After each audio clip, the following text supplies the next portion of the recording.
Hello everyone, welcome back to अंसरकारी। आज हम बात कर रहे हैं हेलो क्लास टी और हनी कॉम वेदरिंग की। लास्ट टाइम हमने बात करी थी फ्रीजिंग एंड थॉइंग साइकिल, जिसको क्रायोफैक्चरिंग भी बोलते हैं, कैसे वो वर्क करता है due to the pressure exerted by freezing water.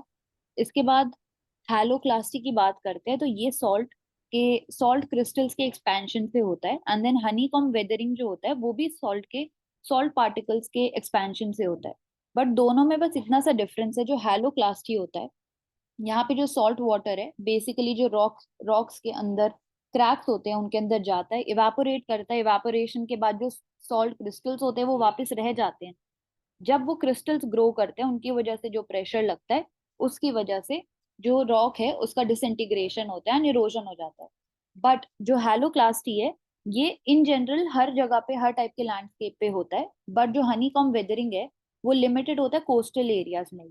तो ये सिर्फ कोस्टल एरियाज में होता है एंड ये इन जनरल हर लैंडस्केप में हो सकता है। तो ये एक मेजर डिफरेंस है हैलो क्लास टी और हनी कॉम वेदरिंग में। जैसा आप देख सकते हो यहाँ पे ऊपर Honey com like structure form हो रहा है एंड नीचे का जो स्ट्रक्चर है वो वीकन होता जा रहा है। इसका एक एग्जांपल है पेट्रा जॉर्डन में, जो कि अनस्टेबल हो गया था इसी हैलो क्लास्टिक की वजह से। उसका जो नीचे का सरफेस था वो कमजोर हो गया था, ऊपर का जो सरफेस है वो ओवर पावर करके, जिसकी वजह से जो स्ट्रेंथ थी इस एंशियंट सिटी की वो कम हो गई थी। तो हैलो क्लास्टिक एग्जांपल हम देख सकते हैं। हनी कॉम वेदरिंग ऐसा ही सेम स्ट्रक्चर फॉर्म करता है, बस थोड़ा बहुत डिफरेंस आता है। दोनों में सॉल्ट क्रिस्टल्स के एक्सपेंशन की वजह से वेदरिंग होती है। बस हैलो क्लास्टिक कोस्टल एरियाज तक लिमिटेड नहीं होता एंड हनी कॉम सिर्फ कोस्टल एरियाज में होता है। इसके बाद बात आती है कि वेदरिंग और इरोजन थोड़ा कंफ्यूजिंग कंफ्यूजिंग होता है कि दोनों में क्या डिफरेंस है। तो जो वेदरिंग होता है वो ब्रेक डाउन या फिर डीकॉम्पोजिशन है किसी रॉक या मिनरल का उसकी ही ओरिजिनल जगह पे। वो जो रॉक है वो अपनी पोजीशन से हिल रहा है, वो यहाँ पे कंसर्निंग फैक्टर नहीं है। यहाँ पे बस ये कंसर्निंग फैक्टर है कि उसका ब्रेक डाउन कैसे हो रहा है, फिजिकल बायोलॉजिकल और केमिकल प्रोसेसेस जो हमने कल देखे थे। तो ये वेदरिंग होता है। इरोजन में क्या होता है कि जो वेदर्ड रॉक है जिसका डिसइंटीग्रेशन हो गया है उसका मूवमेंट हो रहा है या फिर उसका रिमूवल उसके ओरिजिनल प्लेस से कैसे हो रहा है by different agent, for example wind, water, ice या फिर ग्रेविटी। उसको हम इरोजन बोलते हैं। अब इरोजन में डिफरेंट डिफरेंट टाइप्स होते हैं, जैसे wind erosion, water erosion rain water से, रिवर के वाटर से, या फिर ग्लेशियल इरोजन मास वेस्टिंग, जिसमें कि रॉक्स और जो सॉइल है उसका मास मूवमेंट होता है, जिसमें लैंडस्लाइड, मड फ्लोज, अर्थ फ्लोज या फिर फ्लैश फ्लड हम जैसे देखते हैं वो सब आ जाता है। तो ये डिफरेंस था वेदरिंग में और इरोजन में। इसके बाद आता है क्या क्या फैक्टर्स वेदरिंग को प्रमोट करते हैं, हमने कल भी देखा था। इसमें एक फैक्ट है कि जो वार्म और वेट क्लाइमेट होते हैं वहां पे जो वेदरिंग का रेट होता है वो हाईएस्ट होता है, क्योंकि ड्राई और वेट साइकिल भी वहां पे हाईएस्ट होती है, जिसकी वजह से जो डिसइंटीग्रेशन है रॉक का वो ज्यादा जल्दी होता है। इसके बाद जितनी ज्यादा वेजिटेशन होती है वार्मर क्लाइमेट्स में उसकी वजह से हमने देखा था जो रूट्स हैं वो भी ब्रेक डाउन करते हैं रॉक के सरफेस को, उसकी वजह से बायोलॉजिकल वेदरिंग वहां पे ज्यादा रेट पे होती है। इसके बाद आता है मास मूवमेंट्स। मास मूवमेंट्स में भी अलग अलग टाइप होते हैं। तो सबसे पहले मास मूवमेंट और मास वेस्टिंग जो है वो सेम ही चीज होती है।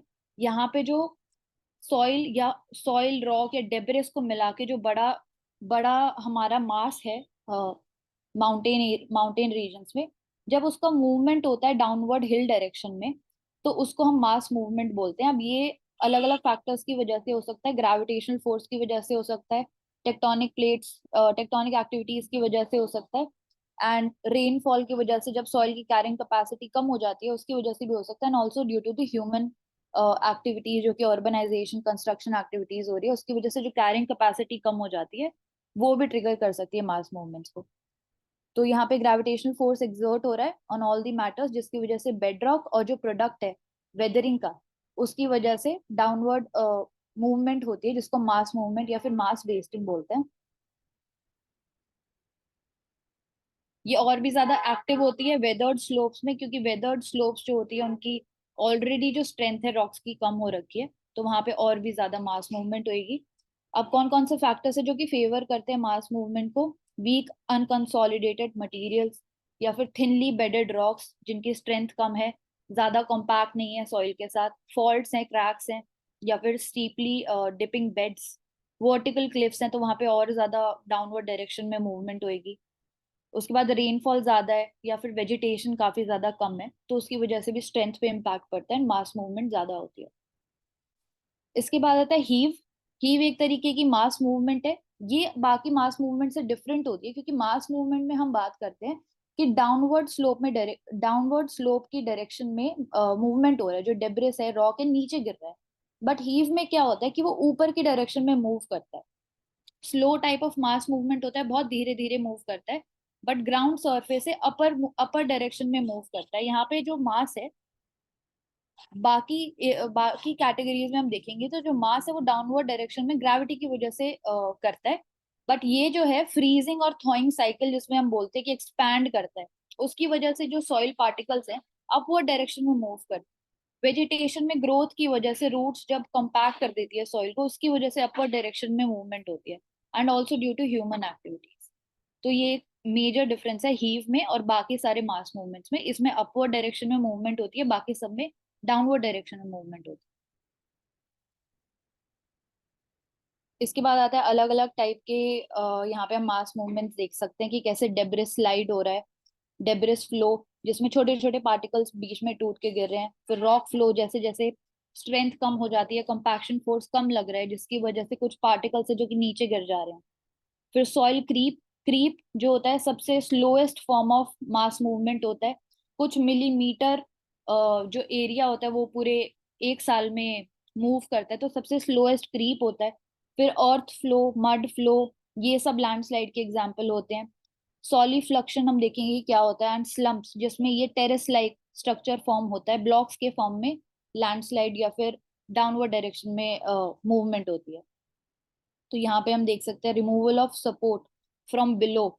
जब नीचे वाले रॉक्स का जो स्ट्रेंथ है वो एकदम से हट जाए, या फिर नीचे का जो सपोर्ट मिल रहा है अंडरलाइंग रॉक से वो अगर हट जाए, नेचुरल या फिर नेचुरल मतलब सेस्मिक एक्टिविटीज की वजह से या फिर आर्टिफिशियल जो माइनिंग होती है उनकी वजह से ऐसा हटता है, तो मास मूवमेंट होता है। देन ग्रेडियंट या फिर हाइट, जैसे जैसे स्लोप्स की बढ़ती जाती है वैसे वैसे मास मूवमेंट उतनी ज्यादा होने के चांसेस होते हैं। ओवरलोडिंग कैरिंग कैपेसिटी, जैसे हम देखते हैं हिली एरियाज में, उसकी वजह से होता है। हैवी रेनफॉल, सैचुरेशन या फिर ल्यूब्रिकेशन ऑफ, जहाँ पे ज्यादा रेनफॉल होती है वहां पे भी सॉइल की जो कैपेसिटी होती है, स्ट्रेंथ होती है, कम हो जाती है। तो इसके बाद आता है मास मूवमेंट दो टाइप की होती है, एक तो स्लो मूवमेंट और एक रैपिड मूवमेंट। तो स्लो में, ठीक है, तो पहले अलग टाइप है, अलग टाइप ऑफ मास वेस्टिंग, जिसमें अलग अलग कीवर्ड्स एक बार इनको हम देख सकते हैं। फॉल्स स्लाइड्स क्या होता है, फ्लो क्या होता है, सबसिडेंस क्या होता है। तो फॉल्स में क्या होता है कि एकदम से जो रॉक है या फिर जो स्लोप है एकदम से डिटैच हो जाती है, एंड देन डाउनवर्ड डायरेक्शन में मूवमेंट होती है। फैक्टर सबके सेम ही होते हैं, ग्रेविटी, सिस्मिक एक्टिविटी या फिर वेदरिंग हो रही है। जैसे हिमालयन एरियाज में हम देखते हैं एकदम से ऊपर से पत्थर गिरने लगते हैं। हिली एरियाज में जैसे वैष्णो देवी रूट एक फेमस एग्जाम्पल है, कई बार देखते हैं कि ऊपर से पत्थर एकदम से गिरने लगते हैं, तो फॉल्स का एग्जाम्पल हो गया। इसके बाद स्लाइड। स्लाइड में ये होता है कि लार्ज मास है रॉक का या फिर सॉइल का, जो कि एक स्लाइडिंग स्लाइडिंग मोशन में नीचे की तरफ आ रहा है। अब ये क्यों होता है, जब ज्यादा कंपैक्ट नहीं होता सॉइल एक दूसरे के साथ, जो कि कॉज जिसका फैक्टर हो सकता है इंटेंस रेनफॉल या फिर वेजिटेशन ज्यादा नहीं है, तो एक तरीके से जो सरफेस है वो स्लिप कर रहा है नीचे की तरफ। जिसका एग्जांपल आप ले सकते हो लैंडस्लाइड, जो कि वेस्टर्न घाट्स में हो रहा है, हिमालयाज में हो रहा है, या फिर स्लोप फेलियर, एकदम से जो पूरा ऊपर से सरफेस है नीचे की तरफ गिर जाता है, स्लोप फेलियर हो जाता है, रैपिड मूवमेंट हो जाती है, जिसको हम देखते हैं मुन्नार या फिर दार्जिलिंग के एरियाज में। डिफॉरेस्टेशन और ह्यूमन एक्टिविटीज, जो कंस्ट्रक्शन एक्टिविटीज है उनकी वजह से ट्रिगर होता है। इसके बाद आता है फ्लोज। फ्लोज में वही है कि धीरे धीरे जो पत्थर और डेब्रिस है या फिर पेड़ हैं जो बीच में आ रहे हैं, वो उस डेब्रिस के साथ नीचे गिर रहे हैं। रेनफॉल की वजह से हो सकता है, स्नो मेल्ट की वजह से हो सकता है, या फिर वॉल्केनिक एक्टिविटीज में भी हम देखते हैं कि जैसे टेफरा लेयर्स बन जाती है, वॉल्केनिक ऐश है, या फिर जो रॉक है, मैग्मा सॉलिडिफाई होता है, वो नीचे की तरफ आता है, तो वो फ्लो का एग्जाम्पल हो जाता है। इसमें आता है फिर सबसिडेंस। जैसा हमने देखा था कि टेरेस लाइक एक स्ट्रक्चर बन जाता है, तो सबसिडेंस में क्या होता है कि जो ग्राउंड सरफेस है अंदर की तरफ सिंक कर जाता है, जैसे सिंक होल हम देखते हैं। दिल्ली के एरिया में भी हम देखते हैं कि जैसे जैसे बारिश बहुत ज्यादा आती है तो सिंक होल बन जाते हैं। तो उसमें दो तीन फैक्टर्स होते हैं जो काम करते हैं। एक तो बारिश की वजह से जो स्ट्रेंथ है सॉइल की वो कम होती है, एंड जो ग्राउंड वाटर एक्सट्रैक्शन होता है हद से ज्यादा, उसकी वजह से जो अंडरलाइंग रॉक है, जैसे ही उसका सपोर्ट हटता है, जो सॉइल है वो सिंक इन कर जाता है, जिसकी वजह से सिंक होल्स बनते हैं। तो वो एग्जाम्पल हो जाता है सबसिडेंस का। तो ग्राउंड वाटर विड्रॉल लिखा हुआ है यहाँ पे, नेचुरल कैविटी अगर फॉर्म कोलैप्स करती है उसकी वजह से होता है, या फिर अंडरलाइंग रॉक जो कंप्रेशन है वो एकदम से अगर हट जाए तो उसकी वजह से होता है। फिर होता है स्लो मूवमेंट। स्लो मूवमेंट में अब दो टाइप होते हैं, क्रीप, जो कि हमने देखा था सबसे स्लोएस्ट होता है, इतना स्लो होता है कि मतलब हम पता ही नहीं लगा पाते इसको। और फिर होता है सॉलिफ्लक्शन, जो कि दोनों ही डाउनवर्ड होते हैं। तो फिर क्रीप में क्या होता है, क्रीप में एक साल में कुछ मिलीमीटर से सेंटीमीटर एरिया ही हटता है, इतना स्लो मूवमेंट होता है, कॉन्टिन्यूअस मूवमेंट होता है डाउनवर्ड डायरेक्शन में। क्या क्या फैक्टर्स होते हैं, freezing thawing cycle, waiting drawing cycle, जो कि वार्मर क्लाइमेट्स में हम देखते हैं, रेनफॉल की वजह से हो गया, या फिर रिवर वैली के पास लोकेशन की वजह से हो गया, या फिर रूट ग्रोथ जो प्लांटेशन है उसकी वजह से। उसके बाद depending upon the type of material, different type of creeps are form. ये इतना इंपॉर्टेंट नहीं है, बट एक बार नेम्स देख सकते हैं, रॉक ग्लेशियर क्रीप या फिर सॉइल क्रीप। तो यहाँ पे हम सॉइल क्रीप की बात कर रहे हैं, कि जैसे जैसे ये धीरे धीरे नीचे की तरफ मूव कर रहा है, हमारा जो पूरा शीट लाइक स्ट्रक्चर में डेब्रिस है, रॉक है या फिर ट्रीज हैं। इसके बाद आता है सॉलिफ्लक्शन। सॉलिफ्लक्शन एक टाइप ऑफ क्रीप ही है, जिसमें नीचे की डायरेक्शन में हमारा जो सॉइल मास है या फिर रॉक डेब्रिस है वो नीचे की डायरेक्शन में मूव कर रहा है, वाटर की वजह से हो सकता है, या फिर जो हमारा स्ट्रेंथ कम हो रही है सॉइल की उसकी वजह से हो सकता है।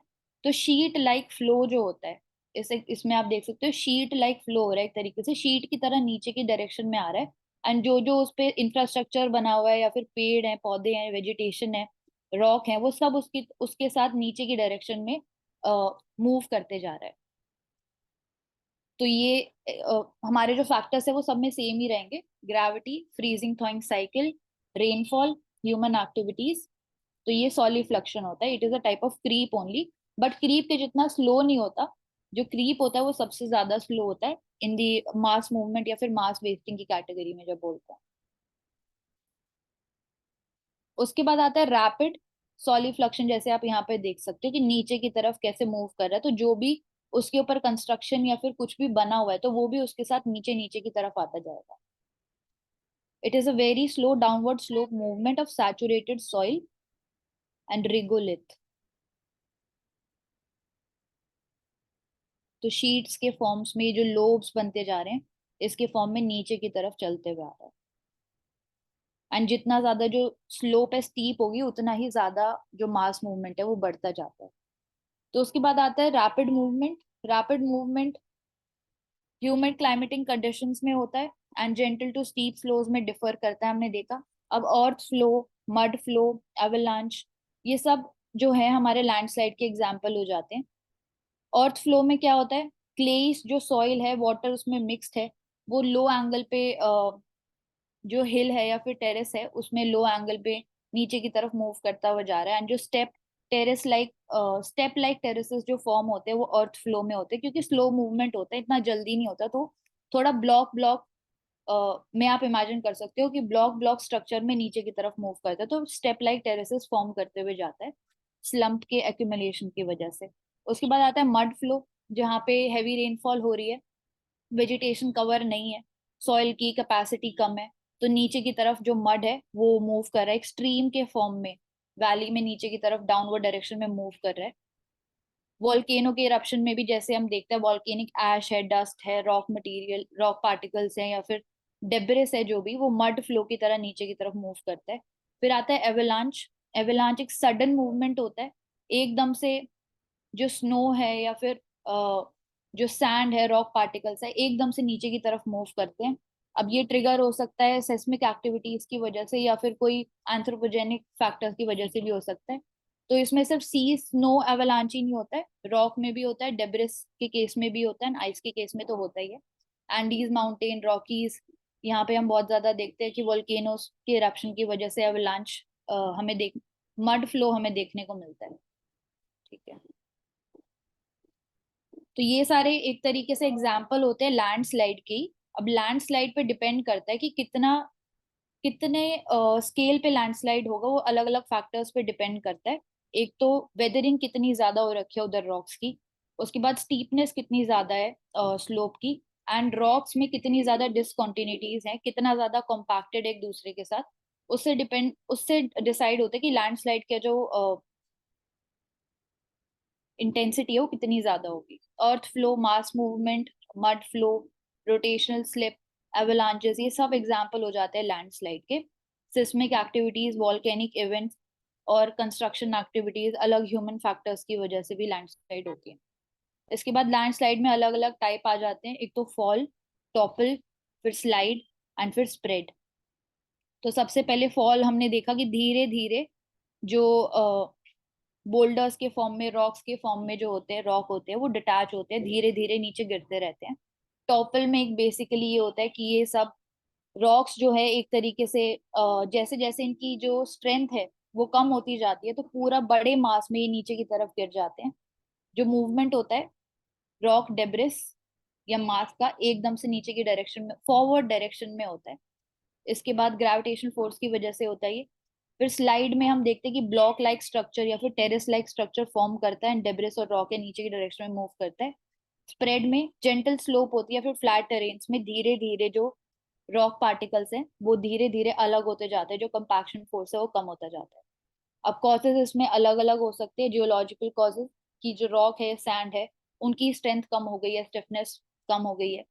ह्यूमन एक्टिविटीज, एग्रीकल्चर बहुत ज्यादा हो रहा है, कंस्ट्रक्शन बहुत ज्यादा हो रहा है, एंड ऑल्सो लैंड का कैसा स्ट्रक्चर है, स्लोप कितना है, उस पे वेजिटेशन कितना है, वो रेनफॉल कितनी ज्यादा हो रही है, एंड ड्रॉट रीजन है कि नहीं। तो इन सब चीजों पे लैंडस्लाइड के फैक्टर्स हो जाते हैं। वही यहाँ पे बात हो रही है अर्थक्वेक के आने से, डिफॉरेस्टेशन के होने से, इरोजन के होने से, रेनफॉल के होने से, ये सारे फैक्टर्स ट्रिगर करते हैं, इंटेंसिटी भी डिफाइन करते हैं कि लैंडस्लाइड की इंटेंसिटी कितनी ज्यादा होगी। ड्रेनेज प्रॉपर है कि नहीं, वाटर लॉगिंग या फिर स्लोप इंस्टेबिलिटी जो होती है, बहुत ज्यादा बारिश, इराटिक रेनफॉल के टाइम पे, कंस्ट्रक्शन एक्टिविटीज, ये हमने देख लिया। इसके बाद आता है community based landslide early warning system. ये डेवलप किया था आईआईटी बॉम्बे ने, जहाँ पे लोकली मैनेज सेंसर्स का यूज करके, कम्युनिकेशन सिस्टम का यूज करके रियल टाइम हम लैंडस्लाइड वार्निंग्स देते हैं आसपास के रेजिडेंट्स को, ताकि इवैक्यूएशन जल्दी हो पाए। तो community based landslide early warning system. उसके बाद अलग अलग इनिशिएटिव्स भी हैं यहाँ पे लैंडस्लाइड को लेके। Global network for risk reduction, ये दिया था United Nations office for disaster risk reduction. एक बार इसको आप कंफर्म कर दोगे कि ये किसने दिया था, global network for risk reduction.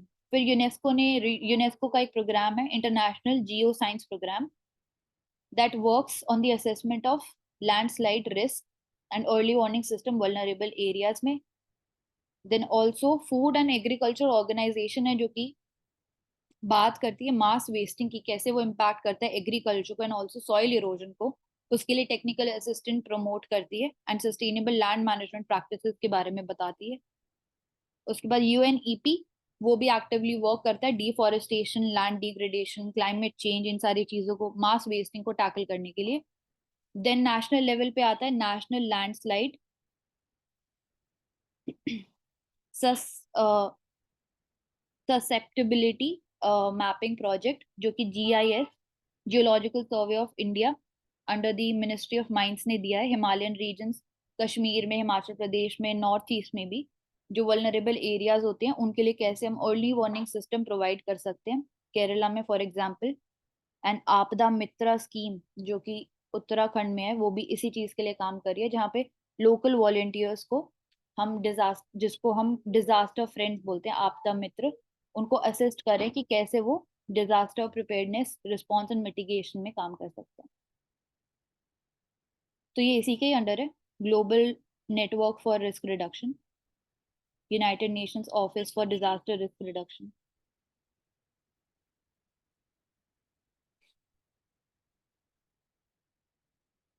इसके बाद सार्क है, सार्क भी एक्टिवली वर्क करता है इन डिजास्टर रिस्क मैनेजमेंट। फिर लैंडस्लाइड में प्रोन एरियाज में देख सकते हैं, वेस्टर्न घाट्स में, केरला, तमिलनाडु, कर्नाटका, महाराष्ट्र, गोवा की साइड में बहुत ज्यादा रेनफॉल की वजह से जो मड स्लाइड है बहुत ज्यादा फ्रीक्वेंट है। फिर स्लोप स्टेबिलिटी कम होती है ज्यादा रेनफॉल, इराटिक रेनफॉल की वजह से। एंड स्लोप स्टेबिलिटी जो है वो सॉइल किस टाइप का है, वेजिटेशन कितना है, या फिर वाटर कंटेंट कितना होल्ड कर सकता है, उस पर डिपेंड करता है। माइनिंग और क्वेरिंग की वजह से, and overburden unplanned urbanisation की वजह से, then also windmill projects की वजह से। तो केरला, तमिलनाडु, कर्नाटका की साइड में हम देख सकते हैं वेस्टर्न घाट्स में हेवी रेनफॉल मेजर कॉज होता है मड स्लाइड्स का, and also unplanned urbanisation.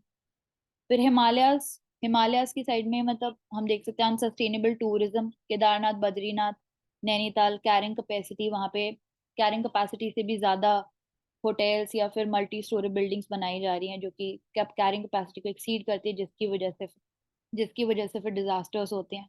Himachal Pradesh, Jammu Kashmir, UP, Uttarakhand, baron rocks जहाँ पे लेस ट्री है, लेस सॉइल है, जिसकी वजह से उसकी स्ट्रेंथ कम होती है। टेक्टोनिक कन्वर्जेंस एरिया है तो टेक्टोनिकली एक्टिव है, सेस्मिक एक्टिविटीज की वजह से भी ट्रिगर करता है लैंडस्लाइड्स को। कंस्ट्रक्शन एक्टिविटीज है, जैसे सिलक्यारा टनल में भी देखा हमने, एकदम से लैंडस्लाइड हो गई। या फिर रॉक कटिंग टेक्निक्स जो है चार धाम यात्रा में जिसको हम देख सकते हैं, तो वो भी एग्जाम्पल्स हो जाते हैं। फिर नॉर्थ ईस्टर्न एरियाज में भी लैंडस्लाइड, फ्लैश फ्लड्स हमने देखा था सिक्किम में। तो ये सारी चीजें प्रेवलेंट है और ये इनके फैक्टर्स हैं। फिर जियोलॉजिकल सर्वे ऑफ इंडिया बोलता है 15% of India land mass is prone to landslide. तो 15% लैंड मास प्रोन है लैंडस्लाइड के लिए। लैंडस्लाइड एटलस ऑफ इंडिया जो कि देता है नेशनल रिमोट सेंसिंग सेंटर और इसरो कि क्या क्या वल्नरेबल एरियाज हैं लैंडस्लाइड के लिए। फिर national landslide risk management strategy, जिसमें बात करते हैं कि माउंटेन जोन में कैसे रेगुलेशन होना चाहिए, स्पेशल पर्पस व्हीकल्स होनी चाहिए लैंडस्लाइड मैनेजमेंट के लिए। देन लैंडस्लाइड हजार्ड मैप्स होने चाहिए, अवेयरनेस प्रोग्राम होने चाहिए। इसमें एंड ऑल्सो हम्म, इसमें ऐड करने के geological geological survey of India 1851 में हुआ था, under the government of India, ministry of mines के अंदर में। Second oldest survey in India है after the survey of India, 1786 में फॉर्म हुआ था। इसे काम होता है जियोलॉजिकल सर्वे करना और कोऑर्डिनेट करना बाकी सब के साथ, और एक तरह से माइंस, मिनरल्स, उसको एक दिखता है। आर्थिक हो गया, GIS, ministry of and mines. ये global network for risk reduction, मतलब यूएन में कौन सी बॉडी ने दिया है ये?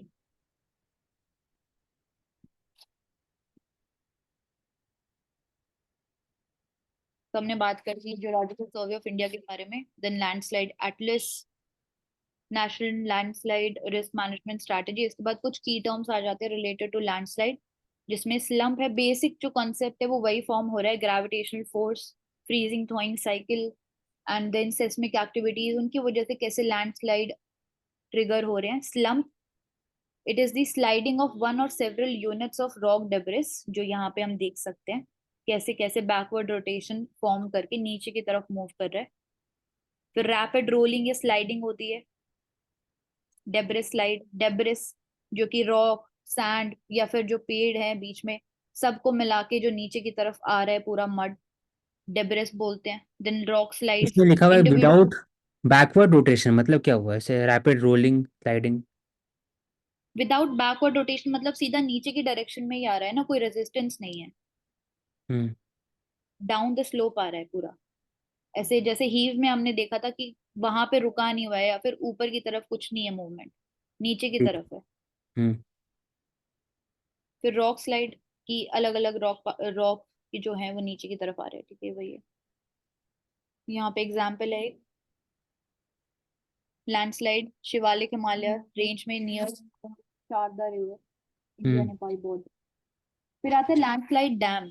तो लैंडस्लाइड डैम को हम बैरियर लेक भी बोलते हैं।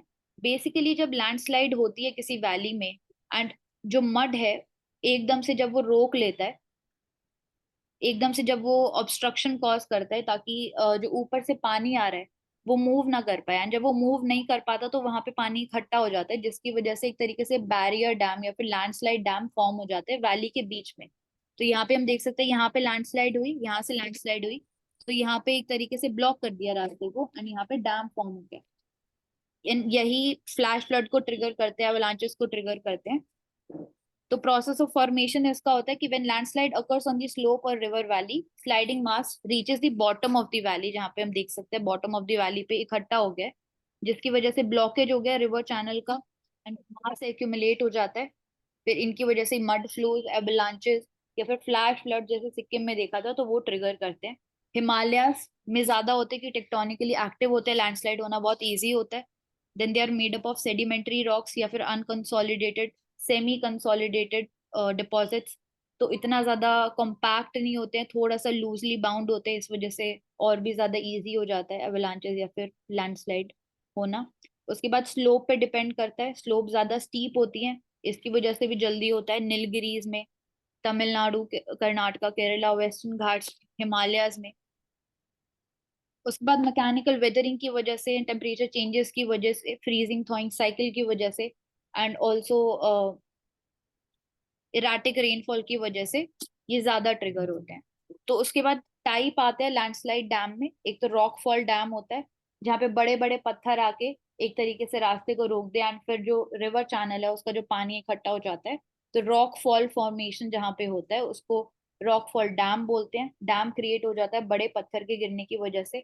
डेब्रिस जो मड है, रॉक है, वेजिटेशन कवर है, सब मिक्स होके जब आ रहा है और वो ब्लॉकेज क्रिएट कर रहा है, तो डेब्रिस फ्लो डैम क्रिएट हो जाते हैं। एंड रॉक एवलांच डैम, जब मैसिव लैंडस्लाइड हो रही है एंड वो कॉज कर रही है ऑब्स्ट्रक्शन, तो रॉक एवलांच डैम फॉर्म हो जाते हैं। तो ये different type of landslide dams हैं। यहाँ पे इमेज में भी हम देख सकते हैं ऑब्स्ट्रक्शन आ रहा है, जिसकी वजह से रिवर चैनल जो फ्लो है वो रुक रहा है एंड यहाँ पे पानी इकट्ठा हो रहा है वैली के बॉटम पे। So that is all for today, we will continue next session.